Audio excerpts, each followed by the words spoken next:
Is it? Yes, Neil. Yeah. Hello.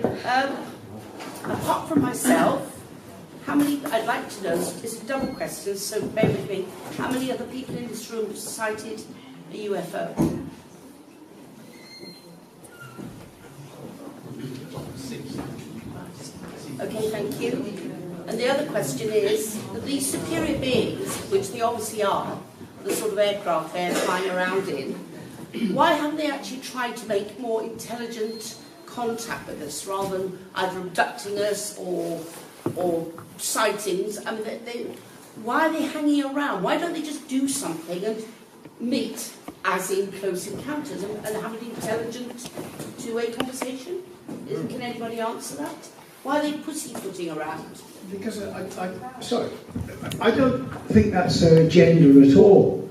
I mean, for years, a lot of people have believed that these beings, that they are highly advanced, that they may not necessarily be as highly advanced as we think so. And a lot of people say, well, why don't they land? Because they've got absolutely no interest, really, in the affairs of man. That's in my opinion. They've influenced the history of man, because we know, looking back to the years, how many visitations, manifestations. I mean, how would you describe a UFO in 1300 or whatever? And these things have been seen, and we've labelled them. In the 20th century, we labelled them saucers, flying saucers. Well, that was easy. Now we label them UFOs. They could mean bugger all, really. But these things, again, in my opinion, they've been here for a long time. They're probably, as we would see, immortal.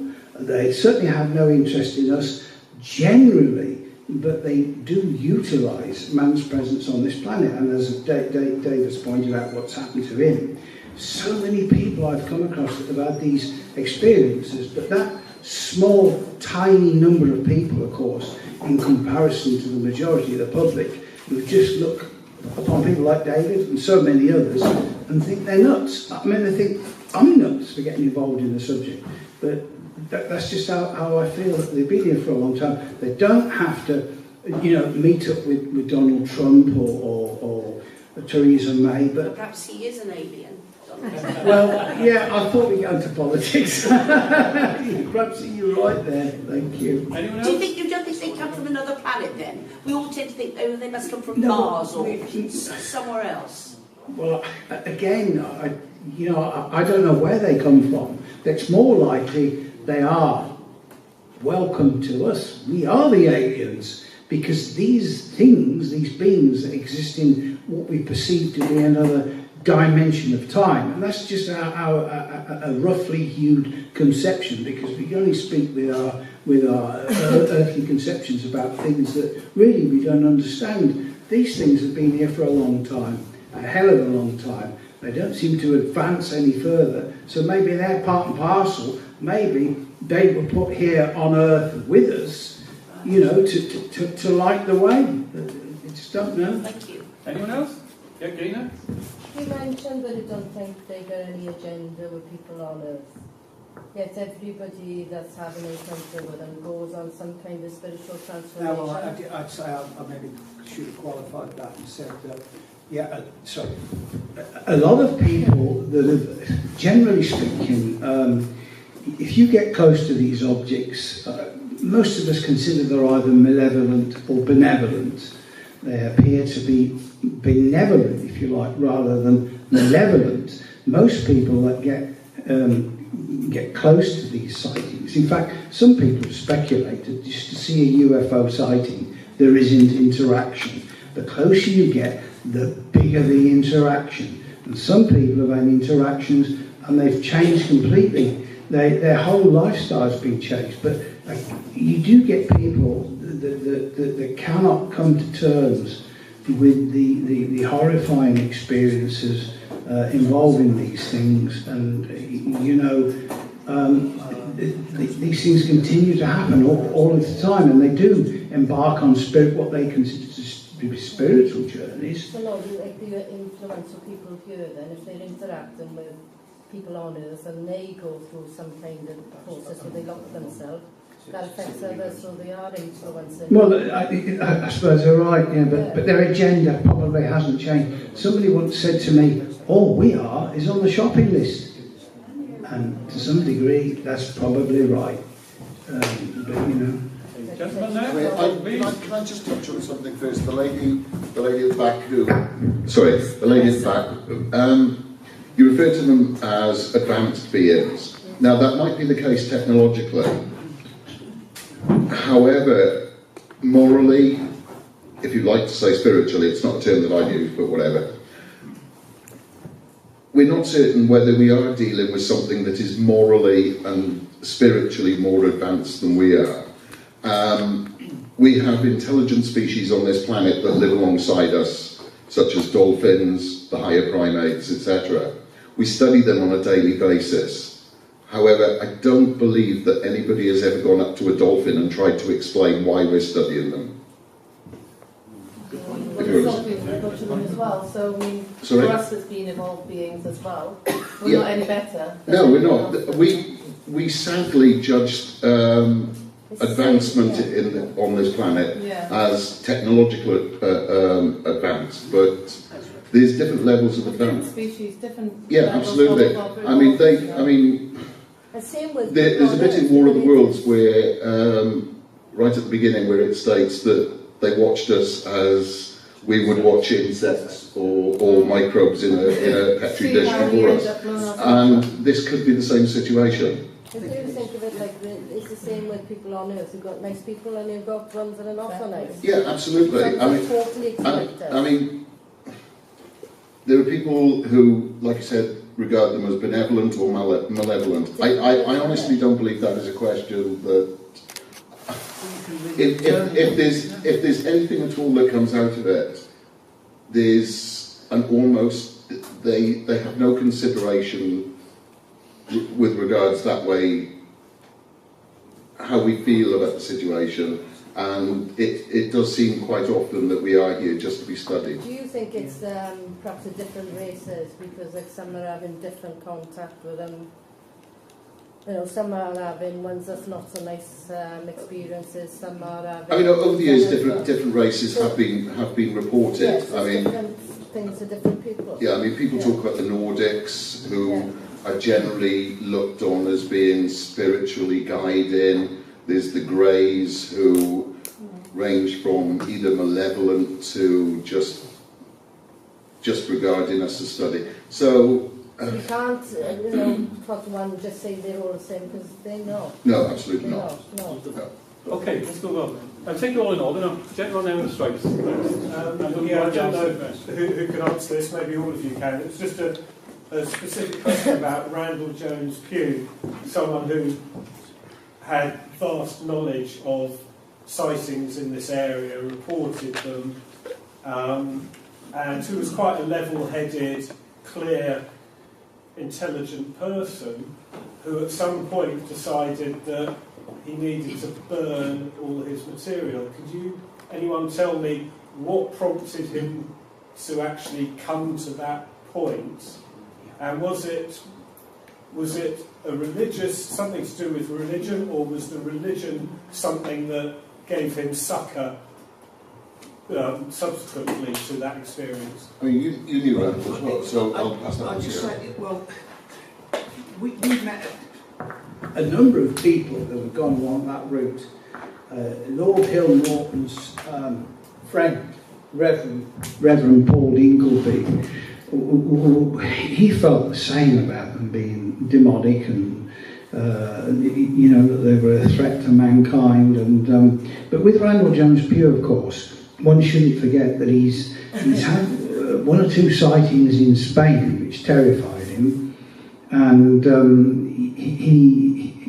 I'm not surprised that he went that way, perhaps through frustration, perhaps through an inability to come to terms with something that he considered maybe not extraterrestrial, but demonic. I suppose it all depends. I mean, when we went to see him, he was insistent. He said, you've got to take communion. You've got to get protection from these things, and who knows? But that's the way he went, and he did burn all of his stuff because he was terrified, and that's how it was with him. I didn't, probably you knew him better than me, but that's how some people perhaps deal with it. We've spoken to many people in the church that have had UFO experiences, and they regard them as demonic. Perhaps it's something to do with the character of the person. I mean, if you're a pilot, you don't think they're demonic. You maybe think they're extraterrestrial. I don't know. Okay, gentleman there, next to you. Throughout today, there have been a few references to Glyn Edwards, the individual who came forward years later claiming that he'd hoaxed some of the spaceman sightings. Neil mentioned that. Yeah. And I was just wondering, to my mind, there's about 4 or 5 major incidents of 7-foot-tall spacemen. So it's Richardson Farm, Hayden Fort Hotel, Stephen Taylor when he's walking home, past Gordy, Mark Marston, and Davies, I think. But I was wondering, does anyone on the panel have any sort of information that would indicate that any of these could have possibly been explained away as the result of a hoax? Glyn Edwards' hoax. Well, I don't think so, because first of all, we've been to Riverston Farm and we've looked at the window in there some years ago, and my God, that man would have had to stand on steps because you couldn't have seen him otherwise. I mean, I've talked about somebody 7.5, 8, 9 foot tall, and when you sit in the lounge and you look out to the window, that's impossible. And the thing is, there were so many, not necessarily in South Wales, but for years the sightings of these beings without faces or silver-suited bodies, they are legioned to UFO history all over the world. And so when you think, when somebody comes forward and claims that or I think people automatically presumed it was him at Riverston, but Pauline Coombs said, we didn't get any chance to listen to it today, but Pauline Coombs, she said, well, if that was the case, she said, I've asked him, what did you see when you looked through the window? And he can't tell me. He can't tell me. When he came forward, he said he was not responsible for Riverston. He said he didn't go to Right. I think that's obviously one that can't be. But I mean, I spoke to the police officers that went there, and there's no doubt they obviously saw something that was terrifying. And sitting here, we talk about these things, but if you go home and you see something like that, your whole world changes. And these things do happen, and they happen far more frequently than we perhaps consider. But it was the same with Rendlesham Forest when some lunatic said that he set fire to a lorry load of fertiliser, which was the result, a bit of rubbish. But he's just part of the rich tapestry of South Wales folklore now, isn't he? I'd just echo that, actually. I think that if you look back through the history, it's really interesting. Like these silver-suited entities do crop up, and they're quite often seen in twos. They're quite often holding a staff between them. These themes do re-emerge, and I don't know how to explain that, but as I said, when I was writing my book, it came to it very much as a story, and it was one that I had to include, these things in. I remember having a conversation with this chap you mentioned, going back some time now, it had been about 15, 17 years ago, and I wish I could sit here. I'm afraid I don't have my notes from that conversation with me, so I wish I could sit here and say what he said he was and wasn't responsible for, but he definitely said there was one incident that he was not responsible for, and that might be tallying with what you're saying now. Of course, that's not to say that somebody else isn't playing around, but I've been up to Riverston Farm today, and this afternoon I've been up there, and it's a strange place. Is it empty? There were people there, I think, inside. I don't know. I didn't speak to anybody, but You weren't wearing a silver suit. I was definitely not wearing a silver suit. Yeah. But we had some other visitors down here with us from London today, and they wanted to see it. And I think the impression it was a really sort of remote, desolate. It's a heck of a jaunt to drive down that road. It's a single track road, and when you get there, as I say, it's for a start. If you drove down there, they'd pick up the lights, and unless you knew how to get there, it's not easy, is it? Not at all. Not at all. So I have one question for you. Maybe you'll know. What is the? Has anyone else since then lived there? They've experienced that. They have. Well, the reason why I'm balking, I think that is a word at this particular stage, is that the family that we saw there, there was one of the girls, I think, or boys, was terminally ill, and it was quite upsetting, but they made us welcome, and they told us that strange things were happening there.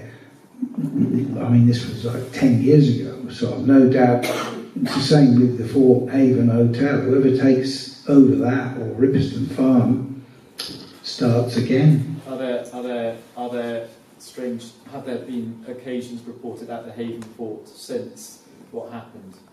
Well, I said to you today about the couple that came out and were terrified. They said they stopped overnight, and I know things. People have mentioned other things there. So maybe it's something to do with the, not so much with the property, but what the property occupies. You know, I mean, it's so many questions and very few answers. I mean, there were stories that there was a local legend about a white figure in connection with the Haven Fort Hotel, which goes back far before the events of 1977. It's normally described as the White Lady, and I've never seen it myself, but in Broadhaven folklore and Little Haven folklore, she's a major part of it. So, I mean, there's, like speakers have mentioned earlier on, there are certain elements with regards to the UFO phenomenon where you start crossing over into what becomes the paranormal. Now, I get really nervous crossing over into that because, as I explained earlier on, I am very scientifically minded. But certainly in the case of the Ripperston Farm case, there were things which bore more resemblance to poltergeist activity than actually most people regard as UFO activity. Yeah, Dave, sorry to interrupt. You mentioned about a white figure. When we were trying to get this up and running, we called into the Galleon pub, which is in the village. Right. And the chap who's running the place down there mentioned that he actually saw a white apparition appear on the roadway. Yeah, quite a few people in the area have claimed. So I can relate to what you're saying. Yeah. It's certainly been seen by a few people in this area. Yeah. Has it never been investigated? I don't know. I know it's not your thing, but no, but it's but there are people out there who actually do that as hobbies and as livings. Yeah, but it's also a very small, tight-knit area, possibly a little less so now. Now, despite the fact that this is part of Broadhaven folklore, it's not the sort of thing that Broadhaven would want publicised outside. Ghost hunters aren't particularly welcome down here. UFO hunters aren't exactly welcome down here. But if the house or the property was had a visitation in it, it could be cleansed. It could. I don't mean to sound that simplified, but if a property has a visitation and has unwanted visitors, there are people out there that can actually cleanse the property. Absolutely, I hear you. Make it quite a family home again. Yeah, I hear what you're saying, but that would also rely on the person who owns the property wanting it cleansed and actually believing. Absolutely. Now, Rose Granville, who had the property before, I believe was a fairly strong-minded Roman Catholic. Yeah. Oh, right, yeah. Now, I know certain parts of Roman Catholicism do understand exorcism and cleansing, whereas other parts of Roman Catholicism don't, and it's strictly sort of taboo. So there is that possibility. Yeah. Which brings me on, if you don't mind, to the ladies at the front when the question earlier saying about people who've had visitations. When you said, it's because I'm a newbie, I'm trying to get some idea of the size of this jigsaw. When you said about people who have visitations, they become more spiritual. Is that the rule of thumb? I don't know, it seems to be just look at yourself and you get talk things as well. It's not the rule of thumb, I will say that straight away, because in no way has my experience ever made me at all spiritual. That's your experience from a distance, but do you know then people who have been abducted and so forth, is it more common for them become more spiritual? Do you know that? I think it's if you're looking into it more, like for me it was I wanted to know more. And if I was told to work on stuff for myself, but I did. So then I would learn a bit more. Thank you. Okay, sorry. Down to the person. Say again? That may not be classed as spiritual. Well, it was just the words I picked up on earlier. Right. But it does depend on what the definition of that word is. Well, yes. Can I just say that the problem is that many people talk about alien abductions. We cannot prove, from my own point of view, I can't prove that an alien abduction takes place. What I can prove through my research is talking to enough people that have been on a lonely country road. So many cases involving perhaps families, people that have been out for an evening out, and then particularly motorists. Something will chase them, something will interact, and their whole lives will be changed. And immediately after what they consider to be a UFO encounter, it starts. A few weeks later, things happen in their house. They see ghosts, what they perceive to be ghosts, but they don't associate them with the UFO sighting. For years I found it very difficult to believe that surely alien abductions can't take place. But when you speak to people that show you the marks and the scars and the physical things that has happened to them, you obviously treat it with far more seriousness. But what people are actually witnesses and experiencing generally is the same throughout.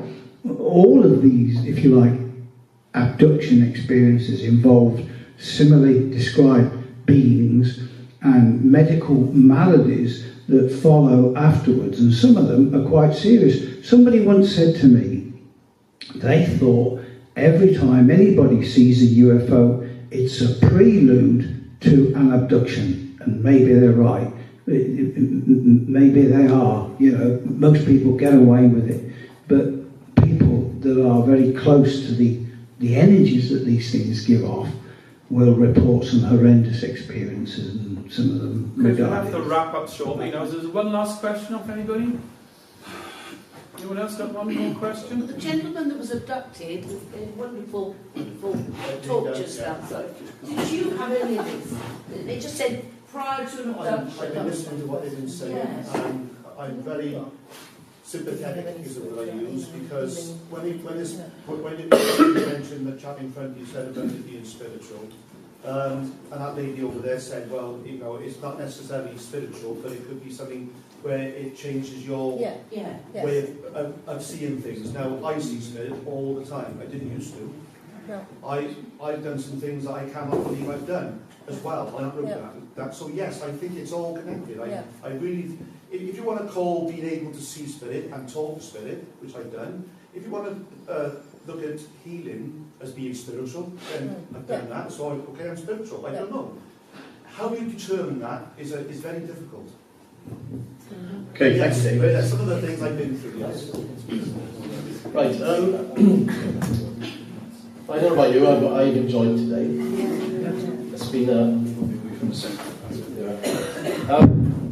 it's been a very special day, and I think I don't know, it might happen again in another 10 years on the 50th anniversary. If we all still here. We I'm not going to start singing my way, you know. At the end, isn't it? No, please. Tom Jones, that's Sinatra. Do you remember him? Not good, well, right. I'd like to thank David Davies for sharing the day with us. It's been a pleasure, and thank you everybody else as well. And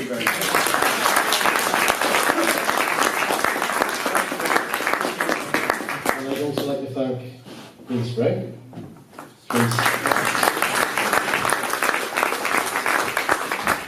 Expert ovation and knowledge. I also thank John Hanson and Paul Holloway.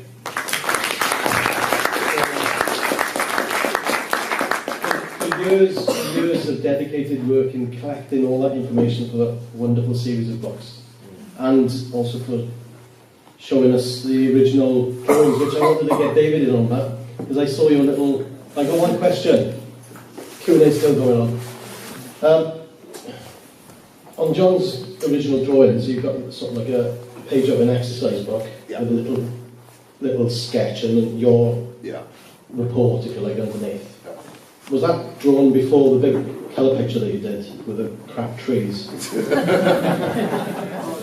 Which naturally put upside down because you didn't know which way around it was. It was the green at the bottom of the trees that threw me, wasn't it? Yeah.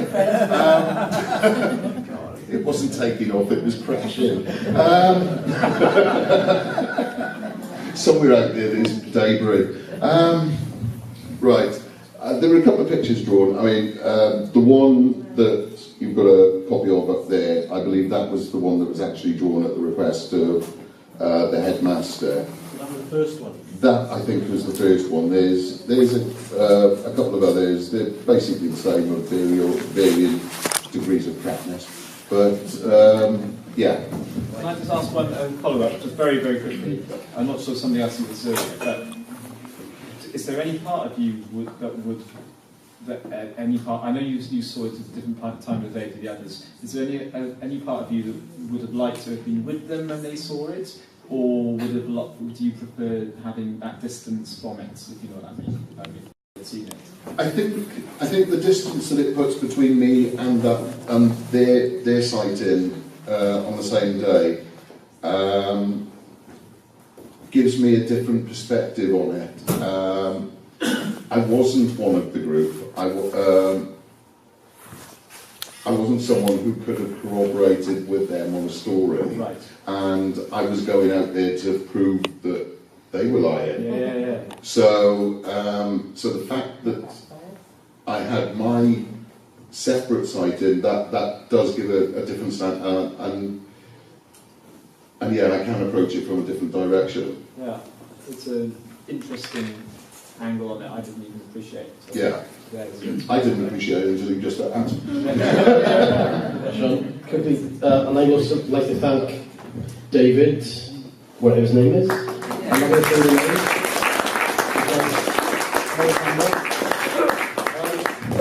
Very heartfelt and very emotional sharing of the story there. I'd like to thank all my fellow Sufon members, Steve, Natalie, Gaynor, Mike, Simo, Sean, Gary. Have I missed anybody else? John. Oh yeah. Bearded person with an upside down head from Brecon. And hopefully, I haven't answered the question yet. I really wanted to see that video of Pauline Coombs, which we just didn't have the time to see. Not really show a little clip, but time's getting on, we've got to be up by 6. Biggest disappointment for me today, biggest disappointment, never got round to showing you, we've got the clip of film on there, Cardiff pilot, right? A few years ago, you know about the Cardiff pilot, and somebody you know who's, I don't know if it's that one. Tom and Kay McKenna's friend. We interviewed him at Avebury, and he said he was on a flight over the UK, and all of a sudden they saw this object like a steel ball shooting across the sky at terrific speed, and it stopped dead in front of the plane. So they banked the plane, dived down, landed, reported it. He said a few months later he was at, is it Bruce Airport? Or, Yeah. And a couple of, he said, most oddly, a couple of Harrier jump jet pilots, that they came in and they were talking in the mess about UFOs. So he went over and introduced himself, and they said, well, what's it got to do with you? And he explained what had happened, and they said, that's the biggest kept secret. They said, those things are over the country all of the time. And he said, well, where the hell do they come from? And he said, well, the exact words were that there's a mothership, bottom of the Channel, or the North Sea, it's all there. And these things come out of it all the time. And they say, very genuine guy, and he was quite frightened by what he saw. Would you be prepared to come to Swansea to one of our meetings? Yeah, I'd love to. Yeah. August, okay? Yeah, August. There we are.